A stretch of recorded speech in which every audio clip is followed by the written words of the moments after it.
এসআইআরের কাজ শেষ। এই মুহূর্তে বিচারাধীন ভোটারদের নিষ্পত্তির কাজও প্রায় শেষ পর্যায়ে। আর তাতেও বিস্তর গন্ডগোল। যাবতীয় নথিপত্র জমা দেবার পরও অতিরিক্ত ভোটার তালিকা থেকে নাম মুছে যাওয়ায় অনেকেই মেনে নিতে পারছে না। কেউ কেউ ভোটাধিকার হারানোর ধাক্কা সামলাতে না পেরে চরম সিদ্ধান্ত নিয়ে ফেলছেন। যত সময় যাচ্ছে মৃত্যুর ঘটনা বেড়েই চলেছে। তাতে যুক্ত হয়েছে বীরভূমের নলহাটির বাসিন্দা আনারুল শেখের নাম।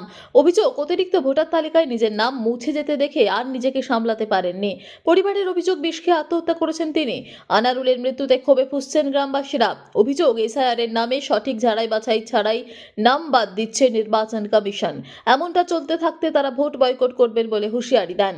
স্থানীয় সূত্রে জানা যায়, ৩২ বছরের মৃত আনারুল শেখ নলহাটি পৌরসভার ১৩ নম্বর ওয়ার্ডের বাসিন্দা। ভোটার তালিকায় তার নাম এতদিন বিচারাধীন ছিল। সেই সংক্রান্ত নোটিশ পাওয়ার পর তিনি সমস্ত প্রয়োজনীয় নথি জমা করেন।